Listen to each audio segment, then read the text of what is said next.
Welcome back mga kaaldab. Ito na naman po ang inyong lingkod, si Mr. Destiny, at magbibigay po tayo ng pinakamainit na update po ngayon sa social media. Kita nyo naman po mga kaaldab at ramdam nyo naman po kung gaano nga po ba ka-trending ngayon itong mga kumakalat sa social media.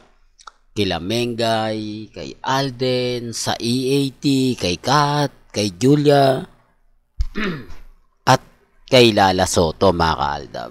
Yan po yung mga trending, pinag-uusapan, pinagpipiestahan. Pero hindi naman po natin linya yan, di po ba? Sabi ko nga po sa inyo, ang channel ni Mr. Destiny para lang po kay Mengay at kay Alden Richards. Di po ba? Napakarami pong mga komento, napakaraming nagsasabi ng ganito, nagsasabi ng ganyan, di po ba? Pero bago natin ituloy itong napakagandang update at pag-uusapan nga po natin, kung bago ka lang sa channel na to at isa kang true-blooded Aldab Nation na nagmamahal po kila Mengay at Tisoy, tama po ang channel na pinuntahan mo. Kaya consider na po kitang bagong subscriber at huwag mong kalimutang i-share ang mga video po natin sa mga mamis, sa mga titas at sa mga senior. Remind ko lang po sa mga kumbaga taong nagre-react at nagko-komento, okay lang po yan, di po ba? Unahin natin dito kay Mengay. Ang dami po kasing reaksyon, ang daming komento patungkol po kay Mengay. Marami pong nagsasabi sa akin, marami po akong nababasa sa social media, hindi naman po raw totoo na nag-alisan ang mga advertiser ni Mengay. Bagkos parang naglaylo rin sila. At syempre hindi naman kumbaga isa lang ang endorsement ni Mengay, napakarami daw po nun. Ito lang po yung simpleng paliwanag dyan mga kaaldab.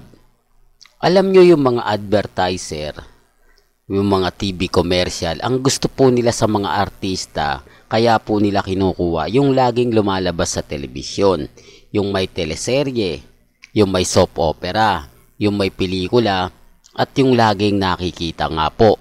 Si Mengay po kasi yung tipo ng ngayon, sa ngayon na hindi mo na nga talaga malalaman yung mga update niya Yung nagiging malihim na po siya. Hindi ko alam kung bakit mga kaaldab wala makapag re-react ng ganyan dahil nga po kahit siya hindi niya sinasabi. Although yung iba sinasabi na siyempre kumbaga iba na nga raw po yung sistema ni Mengay.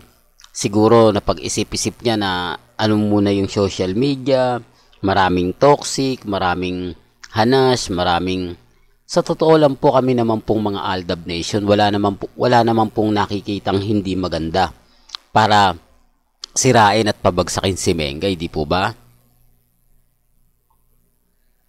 Alam naman po nilang dalawa yan, lalo na nga po ni Alden Richards. Kaya sa tingin po namin, hindi po kami ang rason at dahilan kung bakit. Ang bali-balita kasi po talaga ang EAT. Sinasabi po kasi ng management ng EAT na hindi nga po talaga sila makakagawa ng bagong records kung mistulang na andyan si Maine Paul Carson. Kasi kahit sa among dalhin, kahit sa among anggulong tignan, ang trademark kasi ni Mengay yayadab Di po ba? Wala na, hindi na siya magbabago pa. Kahit sabihin na natin na ganito ganyan, wala na di po ba? Kasi hindi naman nila binigyan ng tamang pagkakataon si Mengay. Di po ba? Tama naman po ako Real talk to mga kaaldab, hindi nila binigyan ng pagkakataon na gumawa ng sariling pangalan si Mengay, tumatak yung mismong trademark na babago sa lahat. Ang ibig kong sabihin, mawawala at hindi na makikilala si Yaya Dab sa pangalan. Gagawa ng pangalan si Mengay na mas matindi, mas kakaiba. Hindi po ba? Wala Hindi naman po yung ginawa. Sabi nga po ng mga ilang netizen, bakit daw po hindi pinagbigyan si Mengay, hindi daw po ito kumbaga binigyan ng magandang pelikula, mag-ano ng sarili niyang, hindi po ba, parang wala po talaga Yun po yung karamihan ng mga sinasabi sa atin na wala talagang o hindi talaga binigyang buhay. Kasi kung titignan nyo po, pwede namang gumawa ng mga teleserye nga naman si Mengay, mga sitcom na talagang siya yung pinaka wala, hindi talaga binigyan ng APT. Parang kinandado talaga si Mengay sa Itbulaga na wala eh. Di po ba? Yun ang sinasabi ko na hindi po nila nagegets at hindi po nila naiintindihan. Yung tipong magaling lang po sila mag-react pero wala naman po silang alam. Magaling lang po sila magsabi ng ganito pero hindi naman talaga nila alam ang buong kwento. Di po ba? At si Mengay nga po talaga naging madamot na po sa mga update niya. Bibihira na lang po siya mag-post. Gaya ngayon, wala siya sa EAT, hindi siya magpo-post. Di po ba?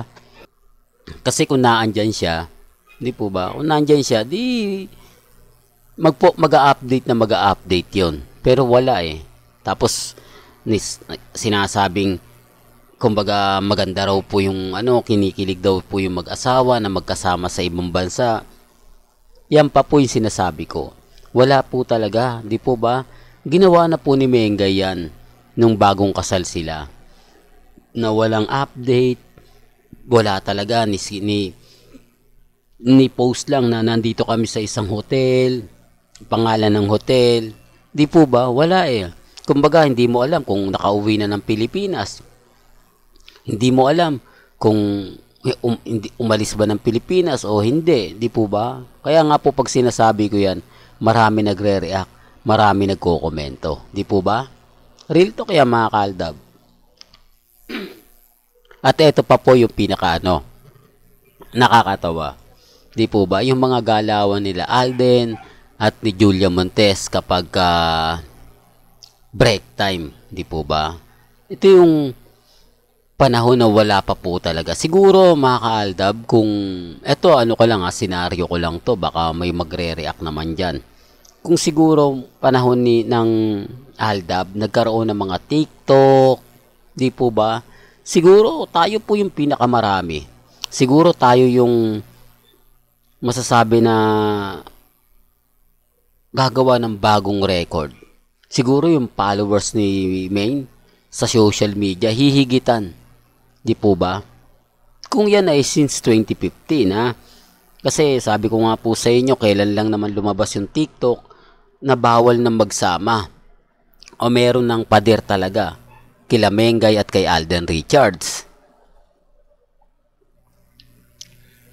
Pero gaya nga ng sinabi ko, kung ito nga po ay pumutok o kasagsagan ng TikTok since 2015, yung followers po siguro ni Ana Guerrero at ilang mga social media influencer hihigitan nila Alden at ni Main. Sinasabi ko lang po ito para po sa kaalaman ng lahat ha.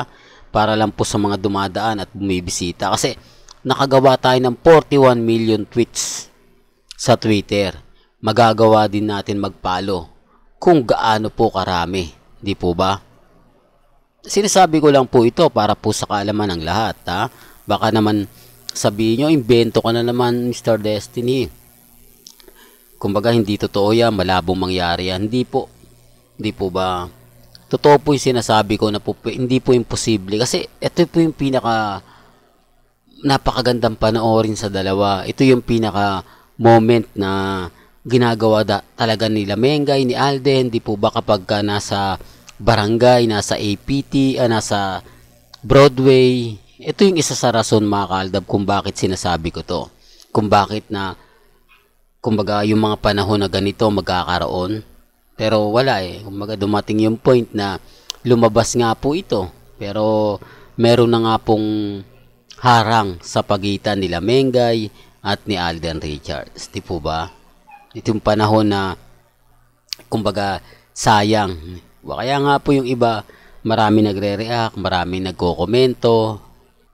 Di po ba? Pero gaya na sinabi ko, depende na lang yan sa mga taong magsasalita, di po ba? Well, hanggang dito na lang po yung updates natin ha. Kaya kung gusto nyo pa po ng pinaka-latest at sariwang update, abay tumutok lang po kayo dito sa channel ni Mr. Destiny para updated po kayo sa mga latest at sa mga bagong video po.